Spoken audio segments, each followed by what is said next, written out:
मध्य प्रदेश में किसानों को राहत देने के लिए सहकारी समितियों का गठन किया गया था, लेकिन इनके गठन के साथ इसमें होने वाले घोटालों को लेकर रीवा कांग्रेस विधायक अभय मिश्रा और उनके विधायक प्रतिनिधि द्वारा किया गया कांग्रेस कार्यालय में आयोजित प्रेस वार्ता में उन्होंने उनकी विधानसभा में सहकारी समितियों के माध्यम से किसानों को किस तरह से ठगा जा रहा है, समितियों में उनके पंजीयन से लेकर उनको फसल के भुगतान तक लगातार ठगा जाता है, विधानसभा में किसानों के साथ अनियमितता है, किसानों को किसान नहीं माना जा रहा, फसलों के भुगतान 10 महीने बाद भी नहीं हो पा रहे हैं, सहकारी समितियां मनमानी कर रही हैं और जिला कलेक्टर संरक्षण दे रहे हैं। मुख्यमंत्री ने जांच के निर्देश दिए, उसके बाद भी अभी तक जांच नहीं हुई। जब मुख्यमंत्री रीवा या विधानसभा के दौरे पर आते हैं तो सरकारी समिति अधिकारी पुलिस के साथ मिलकर किसानों को बंद करवा देते हैं ताकि वो मुख्यमंत्री के सामने बात न कह पाए। समितियों के जरिए किसानों को लगातार प्रताड़ित किया जा रहा है, उनकी कोई भी सुनवाई नहीं हो रही है।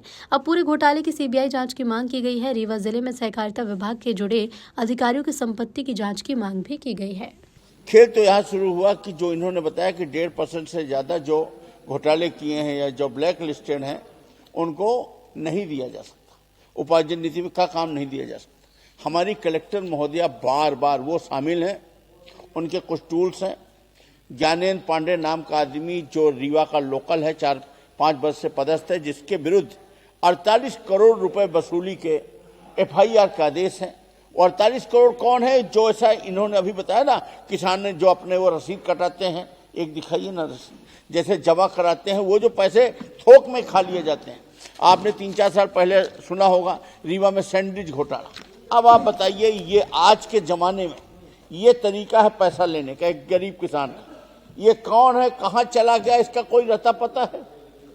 कुछ नहीं। ऐसे ऐसे करके लाखों करोड़ रुपए, हजारों करोड़ रुपए इन किसानों के खा लिए जाते हैं और किसान ये रसीद लिए सीधा किसान घूमता है, अंत में कुछ नहीं कर पाता, वो अलग मैटर है। तो हम ये बता रहे थे कि वो जो ज्ञानेन्द्र पांडे है उसके खिलाफ ऐसा, और उसको लोकल जिले में पदस्थ कर रखा गया है।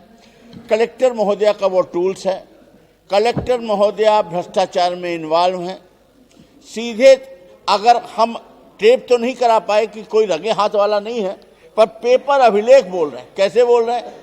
जो शासन की नीति है कि 1.5% से ज्यादा होगा उसको नहीं दोगे, आप उनको बार बार दे रहे हो, बार बार दे रहे हो, उनके खिलाफ कार्रवाई नहीं कर रहे हो।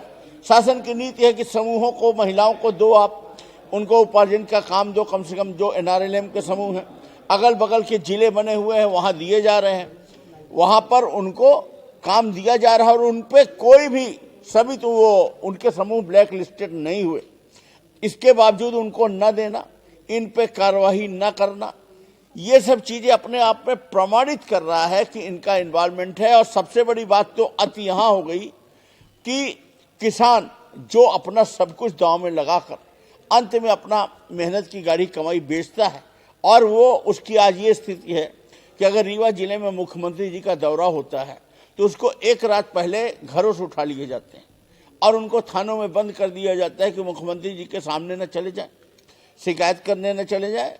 और वो ये प्रताड़ना भोग रहे हैं। वो किसान खाद के लिए लाठी खाएं, कर्ज लें, सब करें और अपना पैसा भी मांगे और ना मिले, और कलेक्टर उनको पहले समर्थन करें। किसानों को झूठा बता दिया, और वो जो भ्रष्ट इनके छोटे छोटे कर्मचारी हैं उनके रिपोर्ट को सही बता दिया। रीना श्रीवास्तव जो उप प्रशासक है उसने सही लिख दिया तो उसको निलंबित कर दिया।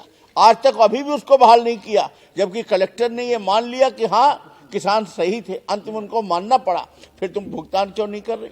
क्योंकि वो पैसा निकल चुका है। फिर इसके बाद हाई कोर्ट में समिति प्रबंधक की इन्होंने मदद की और ये कहलवाया कि अगर इसको जेल में डाल देंगे तो किसानों का पैसा कौन देगा। उसने और उसको इस आधार पर जमानत दिला दी और उसने 1 रुपये भी नहीं जमा किया। अब उसने एक और स्टे ले लिया। ले दे के सबसे सरल कौन है? किसान। मर कर कौन रहा है? किसान। किसान के नाम पर दिन भर शब्दों का जलपान कौन करा रहा है? सरकार। 20 साल से शिवराज जी के टाइम से शब्दों का जलपान कराया जा रहा है। किसान किसान ये खेल रहे हैं और किसान जो कत्यो पड़ा बिल्कुल मजबूर है, और उसके नाम पर इतनी ठगी और इतनी लूटपाट। और सबसे बड़ी बात यह है, सहकारिता, ये उपार्जन, विपणन, वेयर हाउस, मिलिंग, आज जो आपके सामने आया है ये केवल उपार्जन नीति है। अभी मिलिंग वगैरह ये सब बचा हुआ है।